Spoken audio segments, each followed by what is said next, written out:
Welcome back, ladies and gentlemen, to the Second Floor Podcast. I'm your co-host, Kenny Buller, and on today's show, as we do every show, we talk about how to survive, how to thrive, and keep the good vibes going in life and business.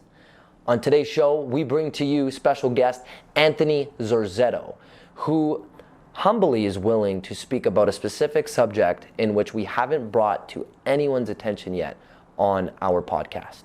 We are going to be talking about drug addiction. I'm really happy to bring Anthony Zorzetto on, who speaks about his own personal experience of when he did fall into being addicted to drugs and how he happened to get out of it as well.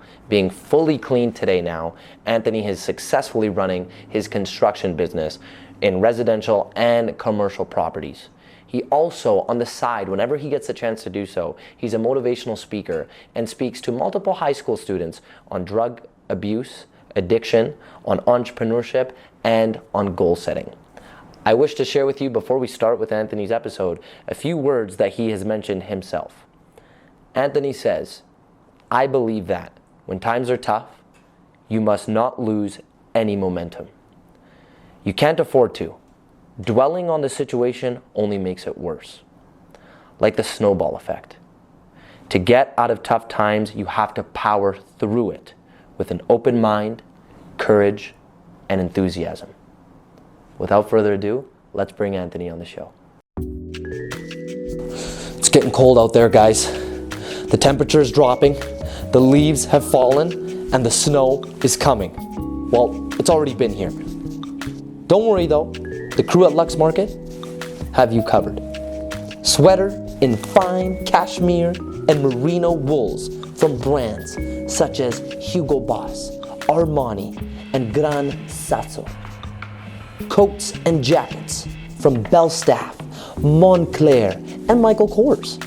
You can get all of your cold weather gear at luxmarket.com. For those of you who don't know Lux Market, that's luxmrt.com.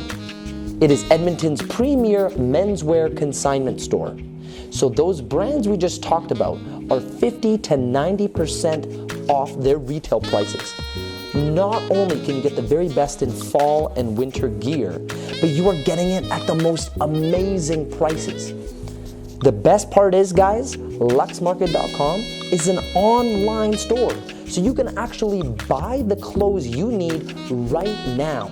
No matter how much time it takes, within a couple of days, your purchase will arrive right at your door. Head over to luxmarket.com right now. That's luxmrkt.com.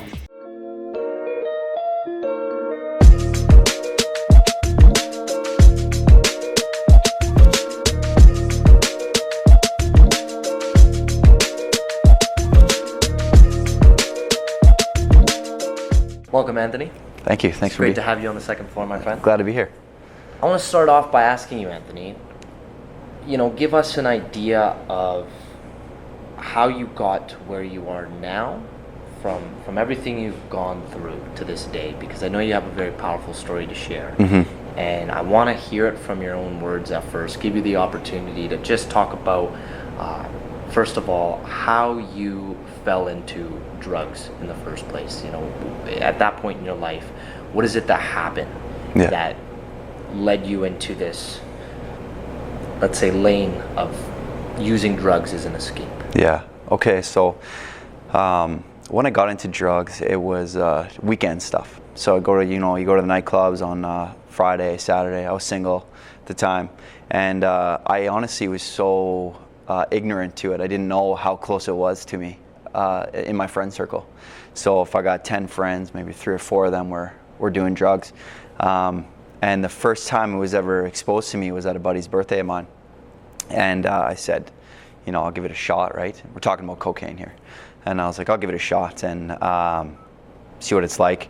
And it's one of those stories, man, where second went up my nose, I'm like, I'm in trouble. Mm-hmm. Like I like this way too much. Yeah. It's I knew it had a grip on me right away. Yeah.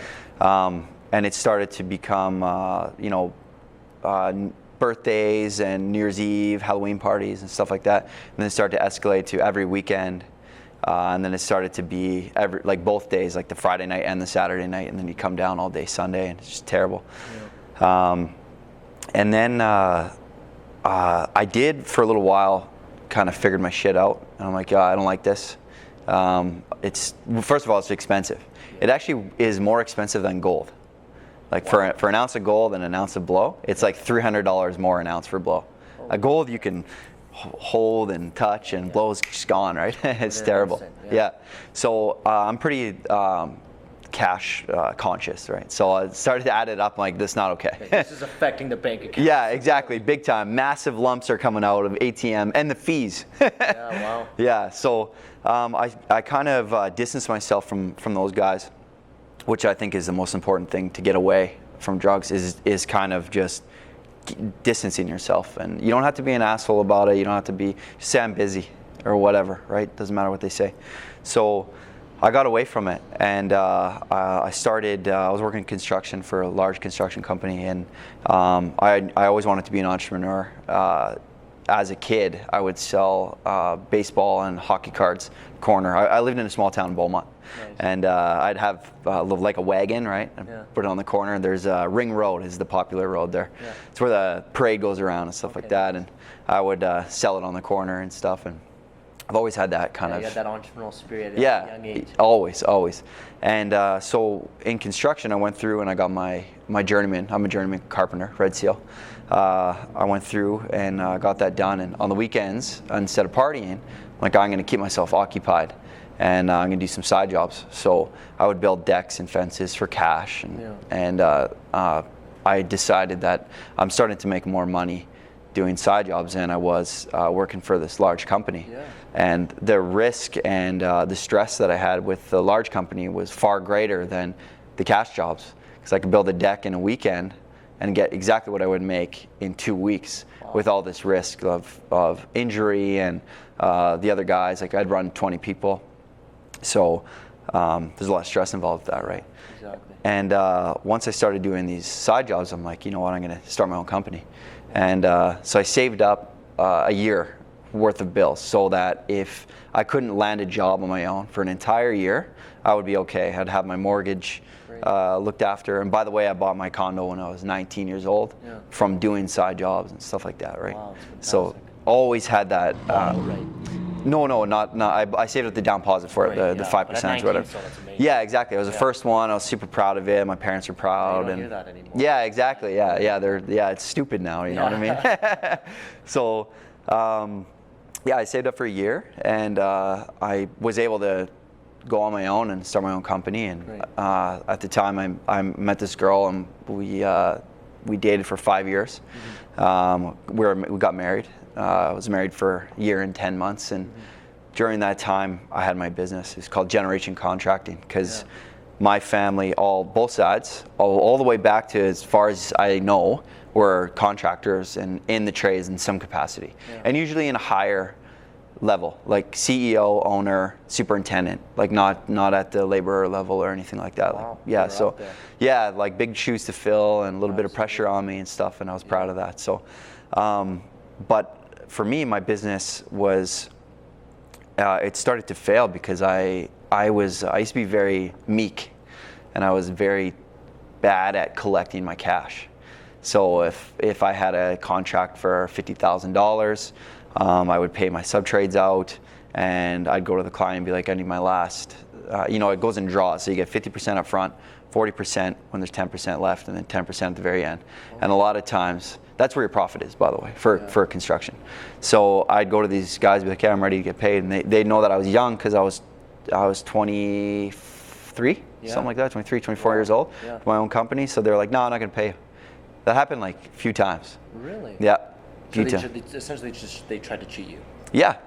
They would just say, I can't pay you. Or they'd give me a sob story because they knew I was a nice guy, right? Yeah. So I had, this is actually a true story. There was somebody who said their grandmother was sick and he was taking care of them, or taking care of her rather. And he needed to save his money to help her. I said, okay, we'll put you on a payment plan. Yeah. I'm not hurting yet. I look back now, I'm like, man, I needed that. Yeah. So, and then I found out he went to Europe.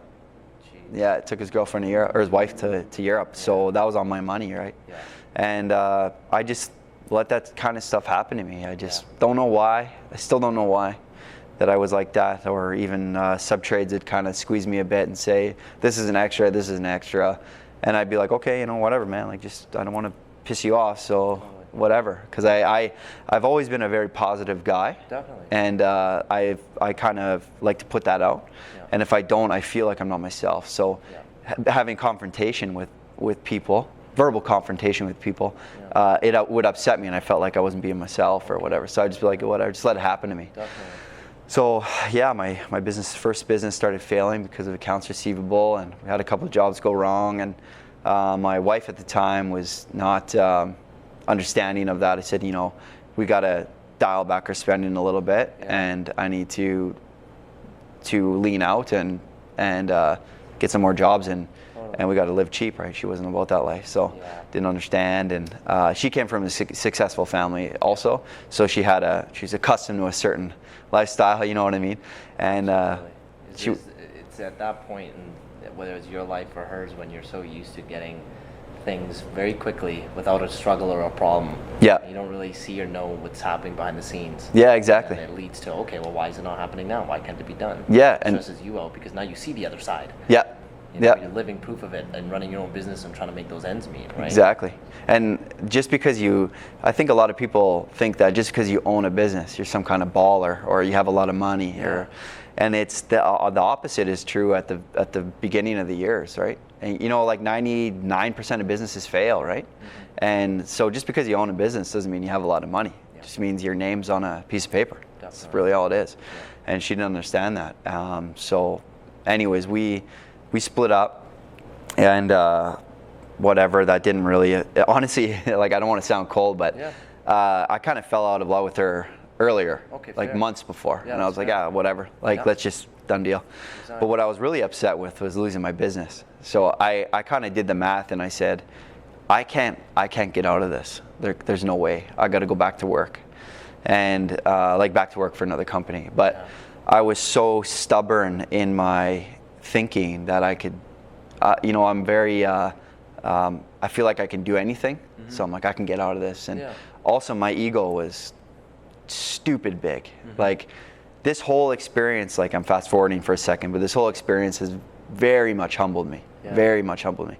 And before I had a big ego, and I was that guy, like, oh yeah, I have a business, and you know, I would lead with that. I wouldn't even say my name, be like, hey, I own a business. You know what I mean? And I felt like I was going to let my family down, and my nono and nona, and my grandfather, my mom's side. I didn't want anybody to be worried about me or anything like that. So I just kept trying to grind through, and it didn't work out. And I got to a point where I was overdrawn, and all my credit cards, I think I had 4 credit cards that were completely maxed. Wow. Most of that, was because I couldn't seem to get paid from these 3 jobs that were larger for me. I put my neck out there, got these bigger jobs because I wanted to speed up my success, and they held the cards, and they knew that what was I going to do? You know what I mean? I don't have any capital for me to hire a lawyer, and by the time I get my money, I'm bankrupt already anyways. So, and I think they knew this. So. I think I was about $70,000 in debt. Wow. Overdrawn, no cash. I started to get some scary letters in the mail. Hey, mid-20s, like you haven't even reached mid-20s. Haven't even I was still on the right side of the 20s, right? 24 years old. And the bank was like, hey, we're going to take your house. Like, you have to pay. And credit cards sending people after me and stuff like that. So I started to just get these cash jobs that would pay me just enough so that I could eat, because I already knew I wasn't going to be able to do this. And I was too scared to go declare bankruptcy because of what bankruptcy means to our society. Like, if you go to someone and say, hey, I'm bankrupt, you're a loser.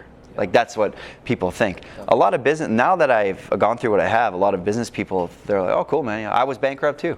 Like, some of my mentors, millionaires, almost a billionaire, one of my mentors, he's been bankrupt. And he's just like, happens. You took a risk, it didn't work out. You learned, and you have to declare bankruptcy, or else you'll never get ahead. It's going to take you 4 lifetimes to pay it back, like some of these guys. Yeah. So you have to declare bankruptcy and move on, move forward, right? And I didn't know that. I was too scared. Yeah. And going back to like where the ego is at that point in life. And that's exactly right. Stand, right. Yeah. You want to be this positive business owner who nothing can, get to him, and he's perfect, right? That's kind of what I wanted to show everybody. Yeah. So I started doing these cash jobs just so I could eat. Yeah. And the way as it happens, I went to a Southside drinking establishment, and I saw an old guy that I knew. It wasn't an old guy, but it's from my past, kind of a few years ago at the time. And he's a drug dealer. And he's like, hey man, he was totally hammered. Yeah. And he's like, do you still party? I'm like, nah, not really. Yeah. He's like, well, here you go. And he gave me an 8-ball, which if you don't know or people don't know, it's a lot of blow for one guy to do an 8-ball. And I took it back to my house, and I did a line, and I got right back to like the boom, like this is I like this, like, you know what I mean? I'm on top of the world. Yeah, exactly. And you kind of what I started to do was, if one line feels good, 2 lines are going to feel better, 3 lines, 4 lines. And then before you know it, it's gone. You can't talk anymore. And I was dribbling. Like you lose your motor skills, and you get paranoid. It's just absolutely terrible. But the beginning, first, thinking back now, it's really only 10 minutes or so of euphoria, and the dopamine just hits you, and you feel on top of the world. And the next day, this terrible coming down. Yeah. So I was like, oh, I wish I could feel that way again. And so I reached out to that guy, and I found him. And then did a little cash side job, and met up with him again, and did another couple lines, and kept going. And it was one of those things where I was let down by, my ex-wife. She never really believed in me. There was never any affirmation there. Yeah. And especially when you wanted her and needed her to be that. That's exactly right. Life partner. Yeah. That's what I thought I was getting into, right? And looking back, I really lied to myself that whole time, because she never was that person for me, right? The girl I'm with now is 100%. Like, she's great, and affirmation, and like, good job, you can do this, whatever, the right? highs and the lows. Yeah. And if I am getting a little egotistical, she's, let's maybe step you down a little bit. I know you're the right woman. Yeah, exactly. So I was just getting let down, and the only thing that didn't let me down was cocaine. Yeah. I could go do a side job and build a deck, and I'm going to make $1,500. That's what I think, and I'm actually going to make $900. Okay, it kind of let me down a little bit. Or I'm going to meet up with my buddy. He bailed, so he let me down. But every single time you do cocaine, you get high. Literally every time. 100% guaranteed chance. And it was my only constant. So I knew that I wasn't going to be able to catch up with my payments on my condo or my truck or anything like that. And eventually, I just stuck to doing side jobs, and I started doing cocaine every day.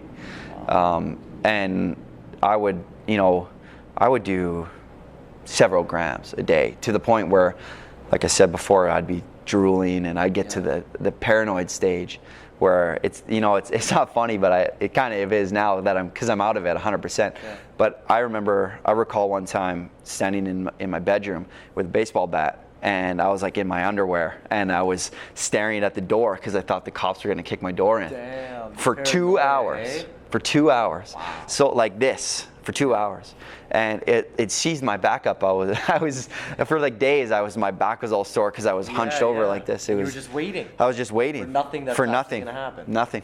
It's disgusting to think about. Yeah. I thought they were gonna kick the door in, because your mind goes offwhere, and it's some people say addiction is a disease, and some people don't say it's a disease. I believe that it is a disease. I think we're all born. Some of us are born with an addictive personality, and it can go right. I know exactly what that's like. Yeah, and you can use it for good, and it can be used for bad. Yeah. But your brain need for the dopamine doesn't care what it is. So if it's going out and doing a really good, like you do jujitsu. So if you go out and you're rolling, is that the term? Yeah, you're rolling with somebody, you do a really good job, you're going to get dopamine and what's the other one? It becomes a positive reinforcement for you. Yeah, exactly. Yeah, right? That is a positive escape. Yeah. As opposed to looking at when a drug is such a negative, let's say, entity that you're putting in your body, but however you still look at it as a positive reinforcement, because there's nothing else in your life that's able to give you that feeling. You need that. You feel like you're at rock bottom. Yeah, right? yeah. You need the endorphins and the dopamine, and you can get it from drugs, or you can get it from doing a good job. It's something that's positive. Yeah. And I was out of those. I felt like I was out of those. Doing the good things, right? So all I had was drugs. So I got to the point where I didn't want to live anymore. And my family, I was like I was telling you earlier, I'm about 205 pounds now. Yeah. And in a healthy way. Healthy way, right? Yeah. And back then I was 150. So, and it's not like my height changed, right? Yeah. I was 150 pounds, skinny. And I would go to, I got a big family, both sides. Yep. So I'm half Italian, half Dutch. Nice. And they're both like million people in them. Yeah, so, tons. So I'd go to my Nona's house and I would eat like Christmas dinner or whatever, and everyone's looking at me like, yo, like, what's up with this guy? And they would all say it, be like, hey, you're so skinny, what's going on? And I'd get so pissed off because when I was younger, like in my late teens and early 20s, I used to bodybuild, not competitively, but I worked out like a bodybuilder. To look good, right? Yeah, exactly. And I was kind of part of that thing where you want to do everything I do. I got to do like 100%. I have to be the best at it. Like when I started working out, I couldn't just work out. I needed to be a bodybuilder. When I played hockey, I couldn't just play hockey. I had to play AAA, and you know what I mean. And so the best at it. The best, yeah, exactly. And if I wasn't, at least in the league of the best, I didn't have to necessarily be like Connor McDavid, right? But on his team, and that's kind of what I was all about. And so I used to take some steroids, right? So I was a big guy. So to go from, and my family would only see me like Easter, Christmas, Thanksgiving. So like there'd be big windows that they wouldn't see me. So I'd be like 200 pounds. 150. Wow. And they're like, what happened? What a jump. Right? Yeah. They're curious. Yeah, and my teeth started getting yellow, and like I never smoked crack or anything like that. I only took powder form. And I also took like some MDMA and smoked weed and stuff like that. But so they were asking me like, what the hell's going on? I get pissed off. They're like, what are you talking about? I'm still jacked, right? Like you lie to yourself, right? Like, and I didn't realize how skinny I was until just the other day, my sister shared a photo of me when I went to try this surfing exercise thing that my buddy's wife owns. And I looked at me, I'm like, that's not even me. Like that's a skeleton. Like it was terrible. And I just looked exhausted, and my hair was thin, and like it just didn't look healthy at all. Like there's no back to the type of mindset you had then, and what you were doing to your body and what you were telling yourself, and it's a direct reflection to you specifically of wow. That's a place I was in compared to how you feel and look now. Yeah, it's not even real. It's just that I can't even believe I was there. And I got to the point where I didn't want to live anymore because I didn't see any way out of it. So I made a decision. I said, if I had a couple grams in front of me, I was sitting on my island, and it was 2015, and it was December, I believe, and I had a bunch of cocaine there, and I said, if I can let this sit here and I can go to bed without doing it, I can do this. I can get out of this. And I think I made it 80 seconds. Wow. Yeah. I was like, no way, I got to do it. And I did all of it. And that's not easy, right? I feel like at that point in time, like you're willing to take that step, but you're doing it in the most toughest way possible. Yeah. You're like, okay, I'm going to quit you, but you're right in front of my face. Yeah, exactly. I'm gonna quit cold turkey. But I'm sure you can imagine, obviously, talk about like how difficult that is. It's right? Next to impossible. It's next to impossible. Now, no problem. No problem. If it was right here, I'd be like, if you were doing it, I'd be like, hey man, you shouldn't do that. Like I'll give you a little talking, right? But it's nothing to me anymore, right? Great. So, yeah. But then I made that decision. I'm like, okay, I'm an addict. I was an addict before, but at that time I'm like, I'm an addict, And You confronted it. I confronted it, but I was also not willing to go to NA or CA, Cocaine Anonymous, or Alcohol Anonymous, because I didn't want to bring shame to my family. Because I couldn't reach out. Now I know that I could have just called my dad and been like, I'm in trouble. I do drugs, and I'd be worried that he would get mad at me. I've always looked up to him. He's a huge role model for me, and I didn't want to disappoint him. Exactly. So I felt that I just couldn't call him. I just couldn't call anyone and say like, yeah, I got a problem here. And the couple times that I shouldn't say anyone, I reached out to a couple of friends of mine, and I'd be like, hey man, I'm addicted to this.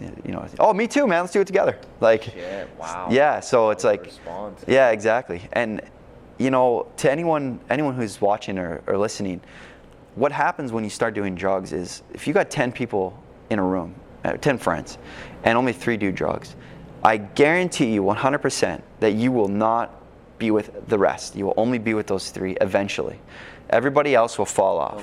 They'll move on. Like, oh, what are they doing? That's Yeah. not really my scene. Exactly. Well, not my scene. They're too mature. Or they want better things, or the list goes on, right? That's a great point. But the people who do the drugs, once you start surrounding yourself with them, and it's much easier to surround yourself with them, because if you do it in front of the other 10 or the other people of the group that don't do it, they're going to be like, what are you doing? Like, why are you doing that? Yeah, like, why are you doing that? And you're going to start distancing. You don't want to get judged. No one does. Yeah. You're going to start distancing yourself, and you're going to start hanging out with those other 3 that do it. And then all of a sudden, it's not a big deal.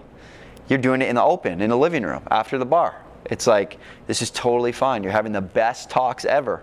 Okay, and that's what happens. You get these really deep talks that you think are amazing, right? Because your dopamine is going crazy and your empathy is way up. Yeah. So it's I love you, bro, and you're the best at this, and you can do that, and I love hanging out with you. And you talk till like 6 in the morning, and then you just go home and you just come down for 11 hours. It's bad, and you alienate yourself from the people that you should be hanging out with. So it becomes much easier to do drugs, because you're hanging out with the people that do drugs, and it's no big deal.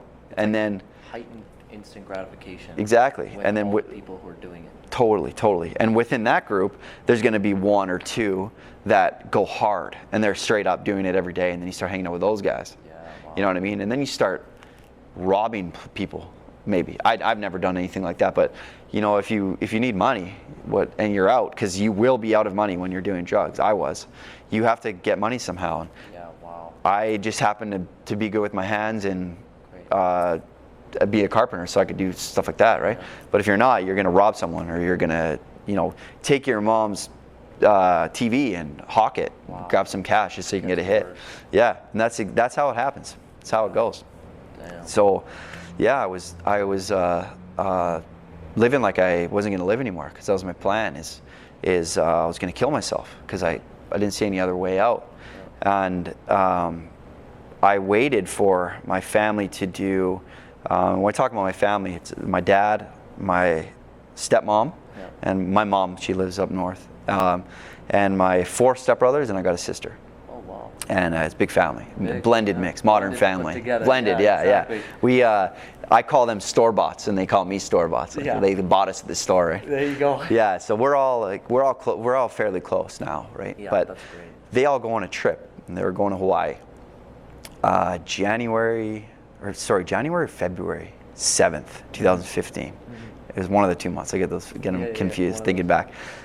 So my plan was I was supposed to go, and I had through a weird deal, I had this guy book a ticket for me, and he did it, and we were all going to be together, but my whole plan was to stay back, and I was going to kill myself, because I was going to kill myself anyways, probably going to overdose. You were faking the fact that you were going to go? Yeah, to the day. To the very day. You made it seem like you were going to go? Yeah, like my sister was going to pick me up with her boyfriend, because they live out east. Not out east, but like Tofield. Yeah. And they were swinging by, and at the time I lived just off the Henday, so they're going to grab me, go to the airport. And I told them, like, I lost my passport. I don't know what happened. I lost my driver's license, which is true. I lost my driver's license. So I needed my passport as an ID to go out or whatever. So I said I lost it, and I had to call my dad and say, hey, I lost my passport, just blatant lie. And my plan was, I needed my dad to get mad at me and be like, what the fuck is wrong with you? Like, you loser. Like, how do you do that? This is a family event. And you're so irresponsible, and everyone was so worried about me, right? Because I'm losing weight, and they're kind of like, I was doing drugs, and people, I think my family knows that, but no one ever really talked about it, ever. Interesting, okay. Yeah, and by the way, this is... Never fully confronted. Never. Yet and they still gave the opportunity to be like, okay, we'll come on this trip. Yeah. Like, let's still try and include him. Yeah. Let's do whatever we can. And going on that trip probably would have sobered me right up. But honestly, it wasn't long enough. I think it was 10 days. I needed longer than that. We'll fast forward to how I got out of this, but or we'll talk about that later, rather. But I needed my dad to get mad at me so that I could get like a pumped up and, you know, be like, fine, like, fuck you then. You know what I mean? This emotion. Yeah. And he didn't get mad at me. He's like, really? And I'm like, yeah, really. He's like, that sucks. I really want you here. And I was like, because they flew out a couple days earlier. And I was like, God damn it. Like, just like. Not the reaction of what. Yeah, exactly. Like, so he's like, okay. And I was like, I'm going to go to the passport place and I'm going to apply for an emergency passport and da da da da. And he's like, hey, cool. Call me tomorrow. And that night I didn't have any money, so I couldn't get high that night. Yeah. And but the next night I didn't hear from anybody. And the next night I bought a bunch of drugs, enough to kill me. And I bought, and I actually had it fronted. I actually went to a drug dealer that I knew, and I was like, hey, man, can you give me like half an ounce? He's like, what? And how much? Yeah, exactly. And he's like, he knew me well, and he's like, okay, sure. I was good for it, whatever. He paid me back over the course of however long that's going to take. And I bought 2 sticks of Jack Daniels. And I sat in my kitchen, and I did all of it. And that should have killed me. And I had some sleeping pills too, actually, and I popped those. It should have killed me. And So you did the deed. You were right then and there. Yeah, I did it. I'm like, I'm doing this. I'm gonna kill myself. And I got so messed up that I don't know if it was real or if it was because I was high, but some kind of entity said no to me. Like, you are not dying today. Like, this is not your time. I'm getting chills just thinking about it. Yeah. It was so real and in front of me, and it was such a monumental moment for me that like I can see it. Like, as I'm speaking to you right now, I can see this entity saying that you're not ready yet. Did it look like a human? It looked like light. Like, it was all around me, but it was like a shade I've never seen before. Okay, wow. So, but it did come from one part of the room. I lived in a condo, a small condo, and I had a couch, and there was a lamp, and there was a screen door next to the lamp. And when I used to sit down and get paranoid, which is every time, I used to put my back up against where the lamp was and look back to see if anyone was coming for no reason, right? Like that baseball bat. Yeah, exactly. And it was coming from there. It was kind of my spot, and he's like, you're not going today. So I was like, okay, let's kind of whatever, and shook it. And then the whole room started to go like fuzzy. And that's happened to me once before, because I got so messed up that it kind of like everything was shaking, right? And then I just closed my eyes and tried to sleep, but really you're just closing your eyes for 8 hours. Like, you can't sleep on this shit. Yeah. So the next day I said, okay, like, I ignored it. Like, it was very powerful, but I'm like, whatever you are, you don't understand where I'm at. Like, I had my truck taken away from me in front of people I knew. I NSF'd on Trident gum. I don't. What's NSF? Non-sufficient fund when you use a debit card. Yeah. Thank God you don't know. Yeah. Remind me. Yeah. Bad. That's bad. Yeah. No, of course. It's like $1, right, for that gum, right? No, so my friends and everyone was disappointed in me. I lost a lot of friends, right? I lost a lot of friends, and because why would you want to hang out with someone like that? You know what I mean? There's no drive. There's no determination. There's no, like, not even like any testosterone flowing through you. You know what I mean? Like, there's no like. There's just no substance. Nothing. Just a shell of a person. And so that day, the next day, I have a friend, I won't say his name, I have a friend who has a gun, and I knew how to get it. I'm like, that'll do it. You know what I mean? That'll do it. That's just one quick pull the trigger, let's get out of here. Exactly. So I called another drug dealer. And this is, sorry to cut you off, but this is neat to know that this is the very next day. Very next day. You were still on the same mission despite the experience you had exactly. with another entity that was kind of giving you that message of don't do this. Exactly. And I called another drug dealer that I knew. He's kind of I don't even know where he is now, but he kind of did it on the side. And I was just like, I just need like a couple grams to do this. That's right. Obviously, I'm not going to try to OD. I'm going to shoot myself. I just have to get myself pumped up and then just go bang. And so I called him. I got it all set up. And my phone rang, and it was my sister. And she said, she's in Hawaii now. She's like, you should see this place. It's beautiful. Like, I wish you were here. That's awesome. Yeah. And I was like, oh my God, like what the fuck am I doing? Wow. Yeah, I'm like, here, eh? yeah, I said in my head, what am I doing? Like I thought it was a good idea. Like I thought I was being like respectful and thinking about my family to wait for them to be in paradise of Hawaii, where they hear the news that I killed myself. And I thought for some reason that made it better. I thought it was a good idea. From them not being in the city. Yeah, they're in paradise. Like, oh, he died. You know, maybe he's in a better place now. And but you know now they wouldn't think that way. oh no, you know, no. They probably would have just. They would swim over if they couldn't have a flight. You know what I mean? And yeah, like it was just fucked up because that's where, a little off topic for a second. That's where addiction is a disease. Yeah. Because you're at dis-ease.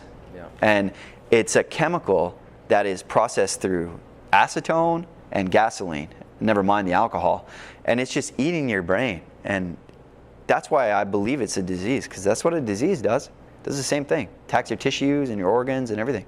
And that's what it was doing. So for me to think that was a good idea means like that drug is fucking nuts. Yeah, wow. Right? It even changes your entire behavior, Yeah. decision making principles you follow, even when you're remotely kind of sober. Yeah. And you're not really on the drug. Yeah, exactly. Yeah, and the come down is you're agitated and you don't want to hang around with anybody, even if you're sober for like 5 days because you ran out of money or something. You're still an asshole. Like you're not yourself. I was always like, I'm a really positive guy. Very, like anyone who knows it, knows who I am. Yeah. They know that. Like it's kind of a little extra sometimes. Yeah. So I guess I was still kind of a nice guy and like approachable still, but I look at now, I know I was an asshole, right? Oh, wow. So yeah, my sister called me. I wish you were here, and you know, I'm very upset that you're not here, but I'm not mad at you, type of thing. And they would send pictures of where they are and everybody's happy, and I was like, okay. Even then, I'm like, oh, I need one more little, whatever. And my phone went ding, and it was my dad. He's like, any news on your passport? And I said no, and he said, okay, no problem. I love you. Fuck. Like, Strike two. Yeah, give me a reason to drink, or you know, like give me a. Like, get mad at me so I could do this, right? And it's like he's fucking awesome dad, man. Like he knew that there was something going on in my life, but he knew to tread lightly, because I'm very like, if you're in my business, like fuck off. I was. Like I'm doing a podcast now, so obviously that's not the case. Exactly, yeah. But I used to be like, just fuck off and leave me alone, right? Yeah. And my dad knew that, so he helped me from a distance, and yeah, he wouldn't get mad at me, so I couldn't do it. The best effective way of essentially giving you guidance, without you feeling like he's trying to shove something down your throat. Yeah. You know what I mean, for lack of a better term. But exactly. It's like, as a man and in that stage of life, and given the circumstances you were in, there could have been no better way, and from what I'm seeing based off of how you are reacting to your father, of how well he and your family was able to be like, hey, listen, like, we care about you, we love you, but it's from such a distance that it didn't feel too pushing, but at the same time it felt like they actually really fucking care. Yeah, it was just enough. Yeah, that's what I always say. It was just enough, and I don't mean that they were like it was compared to a test score, 50%, you pass. Yeah. It's just enough. I don't mean it like that. I mean, they gave it 100%, but they knew where to give it to me from. Wow. Yeah, and especially my dad and my mom too. My mom, well, I think moms are always worried about everything. She's probably worried about me right now, and I'm doing just fine. Absolutely. But yeah, so I couldn't go through with it. I said, fuck. Now I gotta face all my debt, you know, face and my addiction, and I had to have a really good talk with myself. And at the end of that day, which was, you know, by about 1 in, I said, what the fuck am I doing? Like, I'm sitting here, I was yelling in my condo, which actually it was the bank's condo at that time. I was just waiting for the bailiff to kick me out and the sheriffs. And by the way, there was times where the lights would get shut off and I'd have to, because I didn't pay my energy supplier. Yeah. So I'd have a flashlight and I would do blows on that because I didn't give a shit. I was just like, I couldn't even afford, I had to steal groceries. I had to, I'd go to Save On, which lives right by my house, and I would walk in through the self-checkout and I'd grab a bunch of bags, and then I would go grocery shopping and put them in my bags, and I'd walk out. Wow. Like I paid because I got the grocery bags ready. Right? I had no money, nothing.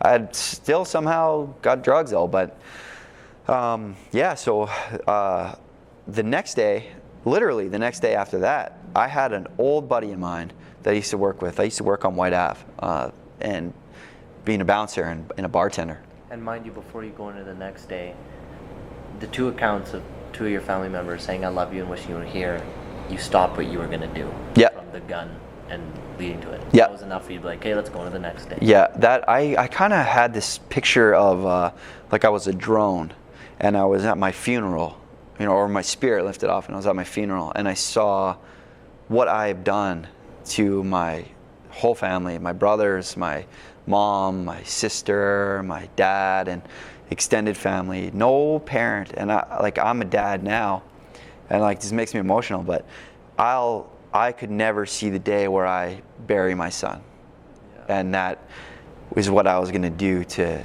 my dad, and I just couldn't do it. From that third person perspective, you saw it all, right? Yeah, and he told me, when he said that to me, I believed him, that he loved me. I believed him, and I'm like, you know. Does he, just for context, does he use those words often? Yes. Is that a regular occurrence? Yeah. Okay. Yeah, and I believe him every time. Awesome. Yeah, and he always says I'm proud, he's proud of me, and so, you know, if you're, a little side again, I'm gonna go off again, but if people who are listening are going through something, or they know somebody that's going through something, it's not, and I mean addiction or depression even, but because that goes hand in hand. But addiction, let's say, it's really easy for someone to be like, oh, they had a shitty upbringing. That could be true, but I had a great upbringing. Like my parents did divorce when I was younger, and there was some trauma there. I was 10. There was some trauma there and stuff like that. But like, no, my dad never hit me. My mom never hit me. I wasn't alcoholism was never around me. Drug addiction was never around me. First time I ever saw cocaine, I was 20.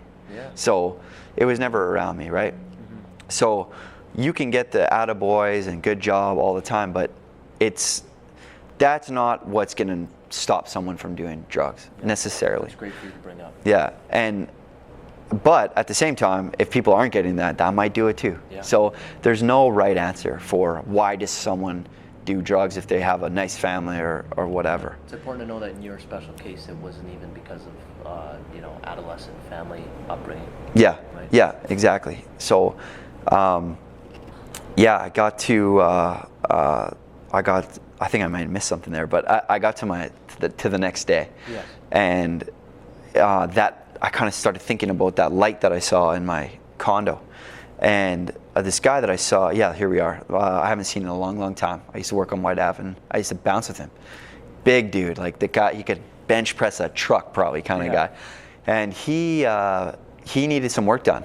And he needed vinyl flooring done, 200 square feet, which is nothing. Like do that in a couple hours. So I said, can you pay me cash? Because if something goes into my account, it's frozen, man. Like that's how bad it was. Like if I walked into that bank, like a sniper would probably shoot me. Like it was bad. Like it was very, very delinquent. And like I said, I was gonna live like I was gonna die. So what did I care? Whatever. There was a couple times where I put pieces of paper that said sorry in an envelope, and I deposited it into the ATM back when you could get the money back right away. And I'd get $200. And then I get frozen, but I still got my $200, so I get my drugs. Wow. It was bad. I was addicted and didn't care about anything else. It was terrible. So on top of like the overdraft fees and everything. Oh yeah. It's expensive to be broke. Yeah. It keeps adding up. Yeah. Right? Yeah. It's mathematically impossible to get out of it to a certain point in a normal person's lifetime of let's call it 80 years old. Yeah. So. Anyways, this guy, he calls me and he said, I need this floor done. And it was the first time I ever looked at a job as a job and not a unit of drugs. Like, hey, this job's gonna render me 4 grams. That's how I used to think. Wow. I'd see cash and I'd be like, 4 grams. Okay. Now I'm like, hey, this is $400, So I went to go do this floor, and I felt the endorphins of getting the job done. I was almost done. He came in there a couple times. He's like, this looks fucking awesome, man. Like, good job. And I put a lot of care into it. Like like if there's any carpenters out there, you got to make sure your miters are tight, which are, if you make a 90-degree corner, this right here, that's a miter. You want to make sure that's really tight. It's kind of a call to other carpenters. You show off by making your miters really, really tight. Nice. Like making this line here. Yeah. Like really almost invisible. Yeah, that's the goal. And I was doing that with this floor. Yeah. And he's like, this is unreal. Like, this is awesome, right? And I was like, thanks, man. And then I thought to myself, you know what? When I get home, I'm going to do drugs. I'm like, I can't do that. And this guy that I worked with a long time ago, not together, he was a plumbing apprentice for a large job site just down the road here on Jasper Ave. Large job site that I did when I worked for a large company. And I haven't seen him for like 3 years. And he called me. He's like, hey, man, do you have any jobs, like any side jobs? Especially flooring. And I'm like, fuck, man, I'm at one right now. He's like, I just bought this shear. And it's like this special tool that I was using a miter saw, which creates a bunch of dust. And nothing wrong with using that tool. But it makes a bunch of dust and all this kind of stuff. And he's like, let me help you. I'll help you for free. Christian guy. This guy is a Christian guy. I'll help you for free. I just want to, I don't know, I've seen you forever or whatever. I'm like, this is bizarre. Yeah. So he came and he finished it off. And the guy who hired me, the homeowner, he's like, here's your money. And I took it and I gave it to, his name is Daniel. Yeah. Gave it to Daniel.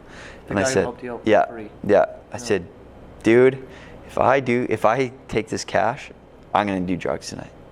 And he's like he was so blissful and like ignorant. Like he was like, I don't mean in a bad way. I mean like, what do you mean do drugs? Like smoke weed? Yeah. Or I think he used to say, drugs. Do weed. You're going to do weed? Like no one says do weed, man. Like, yeah. So far from ever even doing it. Yeah. So I said, no, like cocaine. Like, he's like, holy shit, you do that? Like, so I'm like, you got to take this. And he's like, okay, sounds good. So, and I said, by the way, I'm out of gas. I have no gas and I can't get it. I don't have any money for gas. Don't give me that money. Can you drive me home? So he's like, sure, man. He drove me home. My lights were shut off. Place stunk because the fridge was down and stuff. I was like, this is insane. So that same day, after I finished the floor, which only took a few hours, that same day, that same homeowner called me and he said, I want to do my bathroom. My bathroom, which is worth like $6,000 or so. So I was like, okay. And so I called Daniel up and I said, this guy wants to use his bathroom too. Yeah. So we went and demoed his bathroom. I'm like, you got to hold all the money. He was a tile setter, still is. Yeah. Really good tile setter. And I said, I'll do the subfloor, you do the tile, I'll help you do the tile, do the waterproofing, all that kind of stuff. We'll paint together, all that stuff. And he said, sure. And then we're working there and we were working till about 11 p.m. And I've never met someone who has the same work ethic as me, ever, at that time. I've met a few now. But when I'm into something, I'm into it obsessively.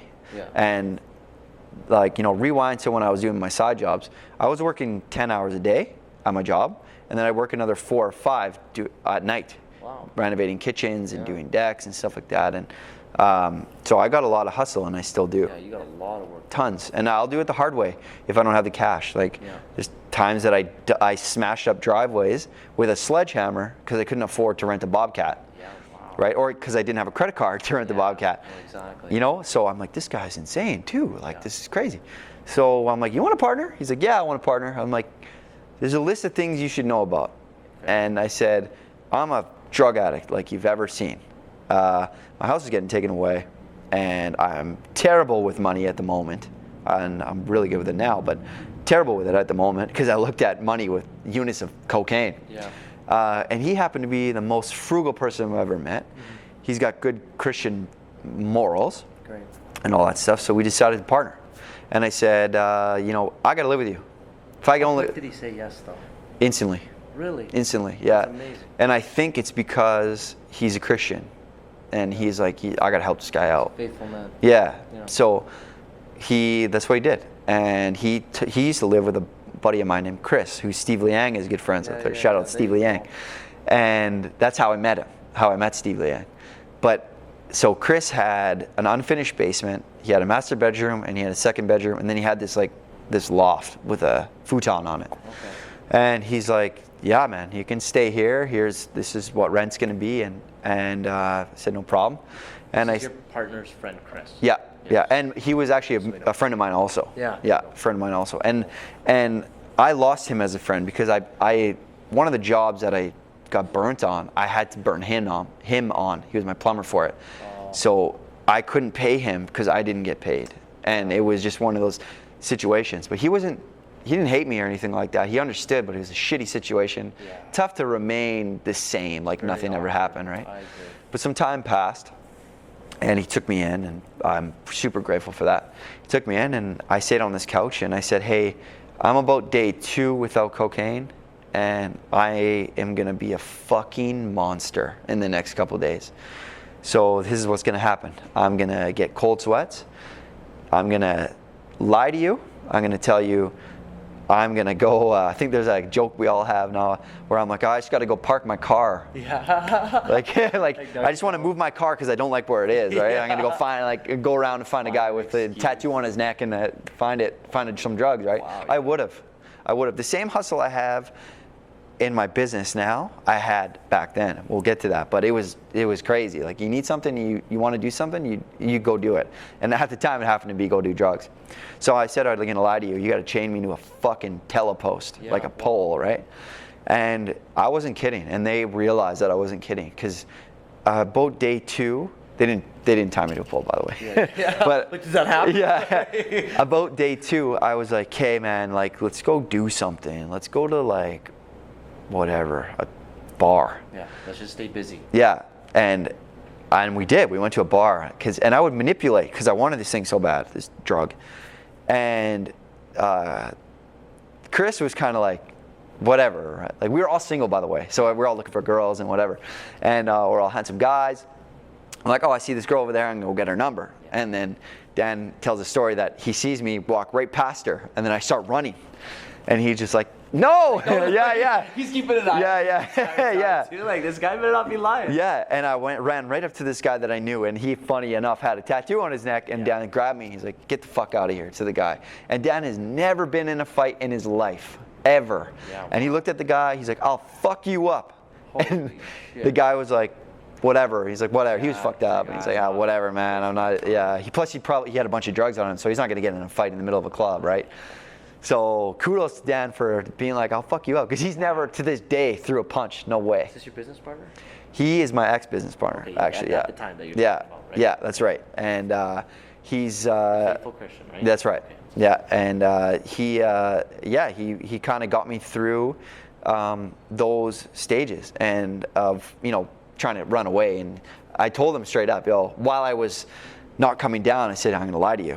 And he remembered that. Great. And he grabbed me. And then I got past about 5 days or so. And then I just said, we got to bury ourselves in work. And one thing I'm really, really good at is talking with people and sales. Especially, like, I can't sell you a car. No way. Okay. Because I'm not about that life. because I don't love cars. There's some people that love cars and they can name like the 70th bolt that gets put in a Gixxer bike or something like that. Yeah, exactly. Back of their hand. Exactly. I know construction, so I can sell it no problem, because I'm not selling it to you to make money. I'm selling it to you to be like, hey man, look what I can do. Look what we can do. We can develop your basement.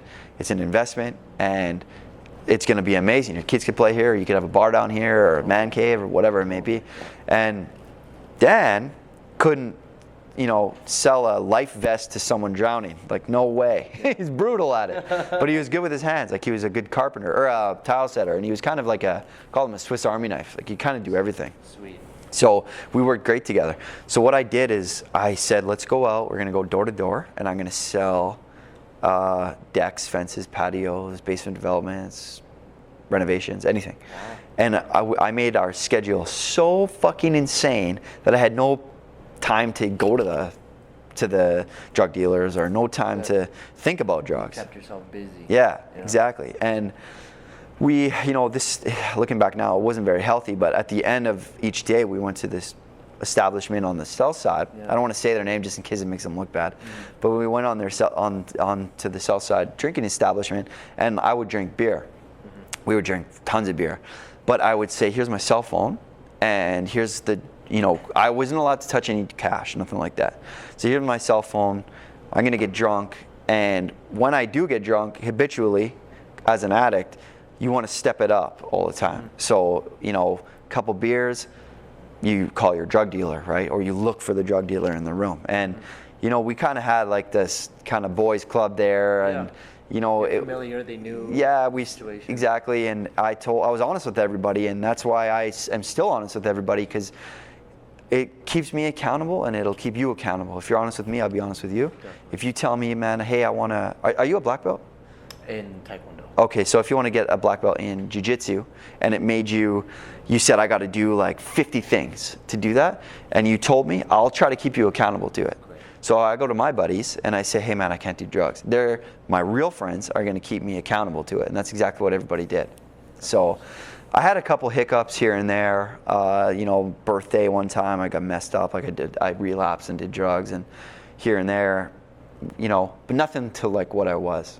And so we just took that mentality of staying busy to stay sober, and then it just turned into this business. And it was always what I wanted to do, but I was more focused on staying sober, not doing drugs, than I was starting this business. It kind of happened on accident, and we just kept getting jobs, getting jobs, and it's like fueling your time and energy into building the business as a distraction from drugs ultimately turned into a successful business. Because you need to be distracted 100% of the time. Yeah. So we worked 100% of the time. Yeah. And if it wasn't on the tools, as what we say in the trades, if you're either in the office or you're on the tools, if it wasn't just on the tools, I would build our website, or I would get on social media, Instagram, on the business end, and take pictures of what we've done and how we got there, like, before and after. Or like, if let's say we're building this restaurant, it would be an empty concrete slab, and then we would start framing, and I'd take a picture of that, and people started to be like, this is awesome, right? And we started to gain, I think I got like 11,000 followers on my business. Wow. Something like that. That's great. And people, in the span of how long? 2 years. Yeah. Yeah. Really good. Something like that. Yeah. And they would, cheer for us, not only for us as friends and as a business, but we came from doing this small 200 square foot vinyl job to doing our first big job was a 16,000 square foot epoxy floor for a car auction house. Yeah, it was huge, right? And people were rooting for us. Like, we walk into this drinking establishment, which we were friends with everybody there at this time now, right? And as it happens, the guy that I lived with he has a kid, like their boyfriend, girlfriend. They're basically, I'm gonna just say they're married. They're not, but the common law. They have a kid together, and they have a house together and stuff like that. She worked there. That's how close we were with everybody, right? Wow, it's its own community, right? Yeah, exactly. And people would cheer for us and share our posts, and love the story of why we're doing it and where we came from. So we would get all these referrals.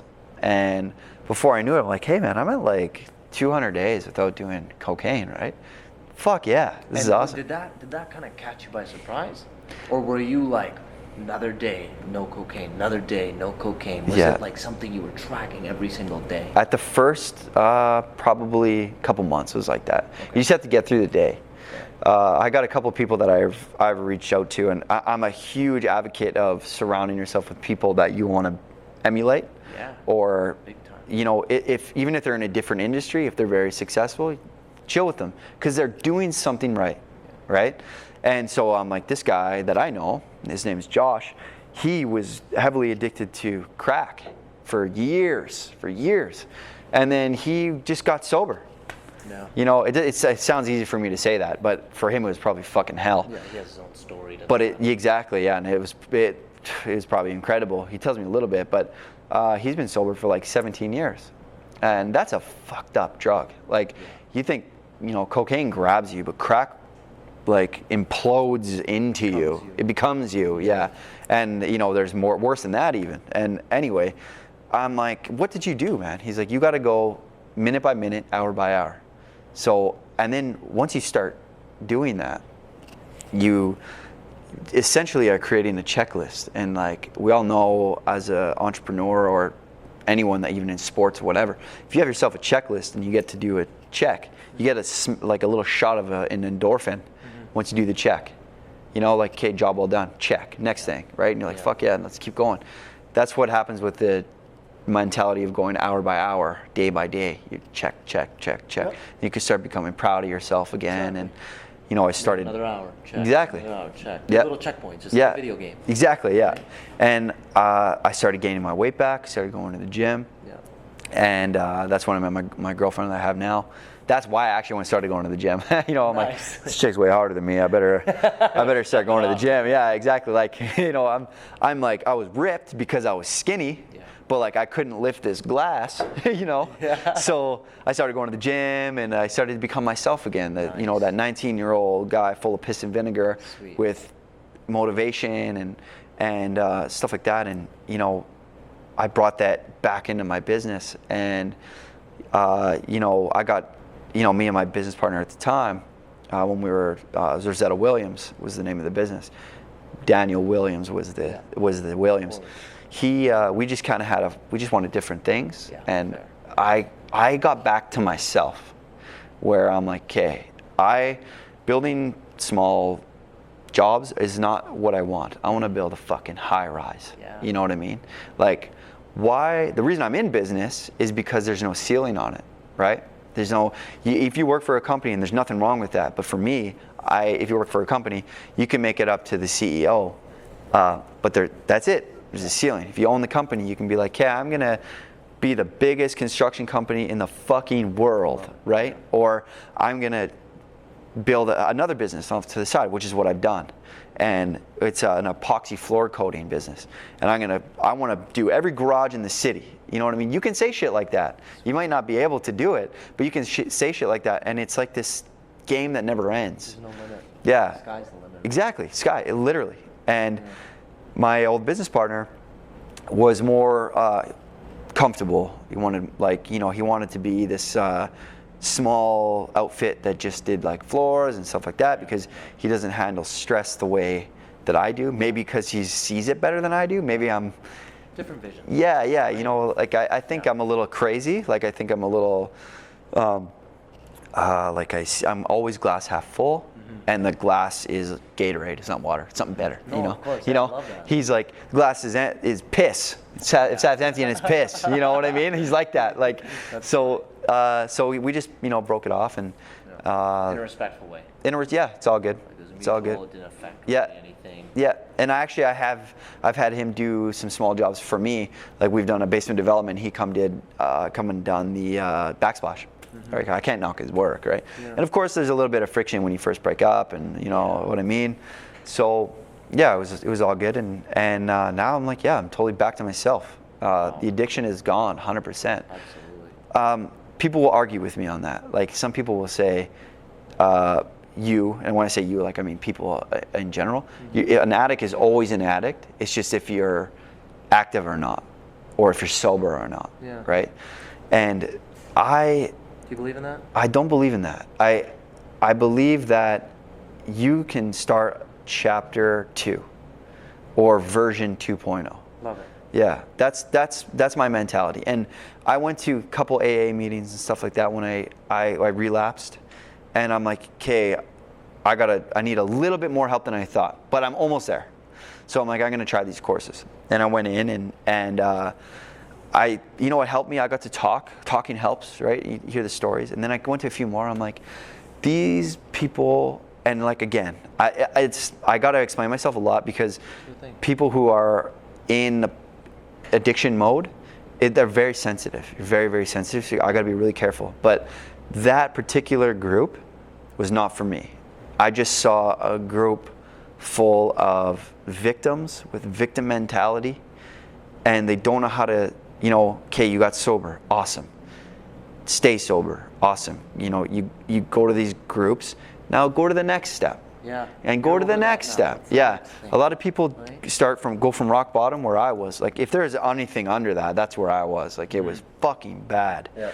If you're at rock bottom, right, these guys or girls or whatever get sober and they get to this place, and then they're just like a bunch of people that are giving each other fucking hugs and it's okay, and they're like, you know, I relapsed, and I've heard someone say that in our group, I relapsed, and they give them a hug, it's all right.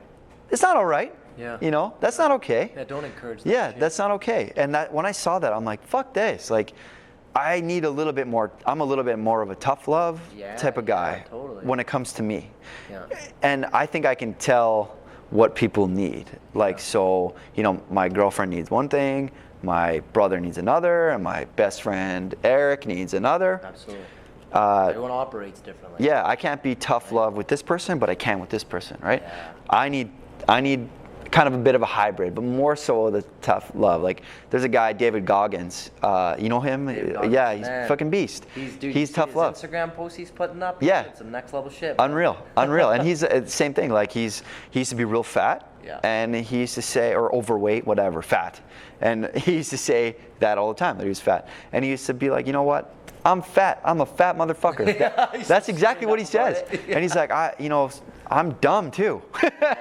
So you're like, holy shit, I need to educate myself, and I need to not be fat anymore. Yeah. So go out. That's what I'm like, and that's what I need. You know your situation more than anybody else, and it's just a matter of pinpointing it, putting it out there, because clearly you're not afraid to. Yeah. And then seeking help from the people who genuinely do care about you. Yeah. Right? Exactly. From what I hear and from what your story was gathering. Yeah. Exactly. Yeah. And I just can't. I just don't have any time for that victim mentality, because I did that while I was an addict. Because that was kind of my excuse to do it. Victimizing. You know, like, oh, I lost my wife, which whatever. Like, she didn't die. Yeah. But like, hey, you know, we divorced, or I lost my company, which I was more upset about. I lost my company. I'm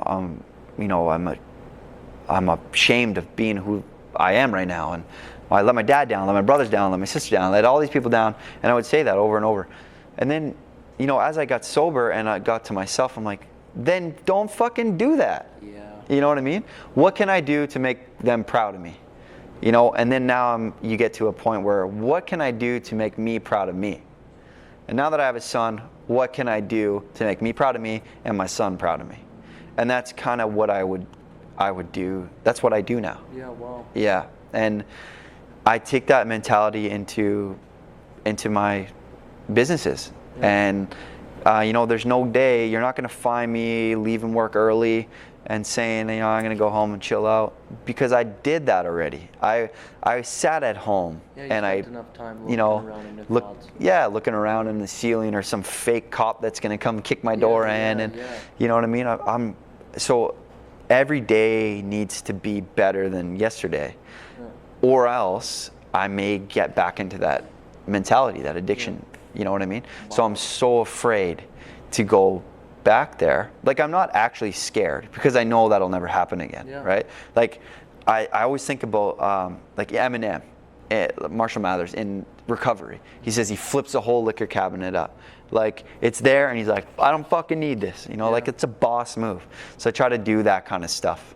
Not literally, but I try to keep that mentality of, you know, stay hard and stay focused, and don't slip into those routes, and be mindful of that. Like, you know, I'm a pretty sensitive person when it comes to like, if someone gets hurt in front of me, like, I feel bad, like I want to help them, or somebody's going through some shit, I want to help them, right?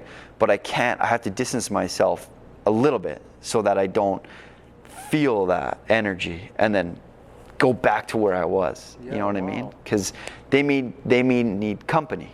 You know what I mean? So I got to kind of distance myself. That must be tough too, hey? When now the script is flipped. Now you see other people who've gone through what you've gone through, essentially. Yep. You want to help them, but you know that you are a product of your own environment, from what you said. Yep. So you almost feel conflicted to want to fully help them because you don't want to see what you went through all over again. That's exactly right. And then given the circumstances, relapse, which, you know, God willing, and obviously just based off of now raising a kid, Yep. a strong influence, Yep. and having, you know, a great wife at home who respects you, who's your biggest fan, all these things.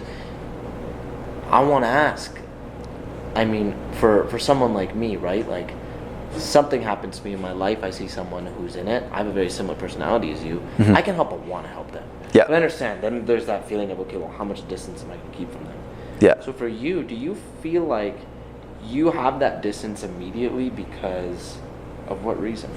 Like, why did that not turn into, and there's no right or wrong answer here, right? I'm not saying, oh, because you went through that, why aren't you an advocate to other people? Yeah. In a huge way you are, just by being here. Yeah. But I want to know, what is the reason ultimately why you don't want to fully invest in those people who've gone through similar struggles? Because I think that they have to be close enough to me. Fair. First of all. So if my brother was going through this, I would know, or one of my brothers were going through this, I would know the signs, right? Because I've been through it. I got a saying, a fisherman always sees another fisherman from afar. Because there's nobody like another fisherman, right? So if I started seeing the same patterns, I would fucking grab him and make him live with me. 100%. Because that's what saved my life. So I would cut it early. You know what I mean? And be like, yo, you're coming with me, and this is why. You don't necessarily have to hit rock bottom to be successful. Some people do. My ego needed a big, big check. You talk to anyone that knew me from high school to 22, I needed a fucking ego check. But he needs a reality. Yeah, exactly. So I had to do that, but it's not always necessary. So somebody really close to me, I would fully involve myself with them. But if it's an acquaintance, I'll say my 2 bits, because everyone needs to walk their own path. Yeah. And what worked for me may not work for you. But what I can tell this person, let's say, is, hey, if you continue this is what'll happen. It's up to you. Fair. Really, it's up to you. And I work a lot on emotions. To this day, there's certain roads I can't drive down without getting anxiety. Like I happen to have a job site really close to my old condo. And you drive straight, you take a left at my condo to get to this job site. There's literally no other way there. And I'd be like, oh my God, there's a 7-Eleven right there. I'd be like, that's the ATM where I have to get money out. Yeah. That when I got too paranoid at my house, I'd go walk around this field. Or this is where I would take all the change and get ice cream from that 7-Eleven because that's all I could afford. Wow. And that's all my teeth could take because it fucks your enamel up, right? So I couldn't eat like steak or anything like that. Wow. I had to have ice cream. Yeah. So it's terrible. It, right? But so if I feel like I have that emotion, then I need to distance myself. Or if I feel like that person is making it look like a good time, I need to distance myself, no matter how strong I am.